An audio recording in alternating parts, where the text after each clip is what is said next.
এর উপর চলমান নির্যাতনের কথা তুলে ধরতে আপনাদের আহ্বান করছি। আপনারা উপস্থিত হবার আমার প্রতি কৃতজ্ঞতা প্রকাশ করছি। হ্যাঁ, জাতির বিবেক, আপনারা হবেন জাতির দর্শন। আমাদের লেখনের মাধ্যমে দেশের উন্নয়ন, অত্যাচারে, নির্যাতন, হইয়ে দেশের শান্তি শৃঙ্খলার ও ন্যায় বিচারে প্রতিষ্ঠিত হইয়ে আমিও আপনাদের মধ্যে ন্যায় বিচার পরায়ণ লক্ষ্য আমাদের পরিবারের উপর হওয়া নির্যাতনের ঘটনাগুলো তুলে ধরছি। গত 24শে জানুয়ারি আনুমানিক রাত 12টার দিকে আমাদের এলাকায় সন্ত্রাসী কুদ্দুস, মৃত মোহাম্মদ মিয়া, আক্তার জামান, মোহাম্মদ আলী ওসমান, মৃত গোলাম সুবাহান আলমগীর, নূর আহমদ, কামরুন নাহার, স্বামী ওসমান, পূর্বকালা উজানতলার বাড়ি।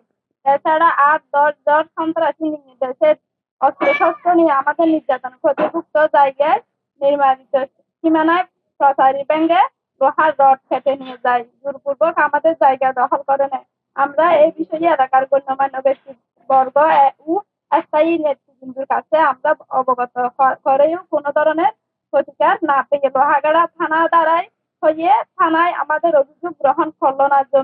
সরজমিনে তদন্ত করার জন্য পুলিশ কোনো কর্মকর্তা ঘটনাস্থলে এখনো আসেনি।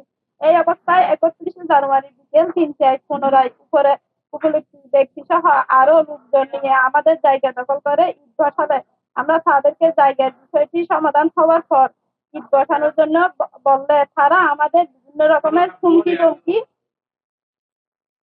ও অকথা ভাষায় গালিগালাজ করে আমাদের দ্বিতীয়বারের মতো হামলা করে আহত করেন। আহতের অবস্থায় আমরা উপজেলা স্বাস্থ্য কমপ্লেক্সে গিয়ে চিকিৎসা নিয়ে থানায় বিষয়টি অবগত করি। কিন্তু দুঃখের বিষয়, আজ এই 1 সপ্তাহ ধরে আমাদের পরিবারের উপর নির্মম নির্যাতন করে সন্ত্রাসীরা আমাদের খতিয়ানভুক্ত জায়গা দখল করে নিয়েছে। কিন্তু কোনো অদৃশ্য কারণে আইন শৃঙ্খলার বাহিনী সদস্যরা যাবে বলে যাচ্ছে না। তাই আমি নির্ভয় হয়ে আপনাদের সামনে হাজির হই।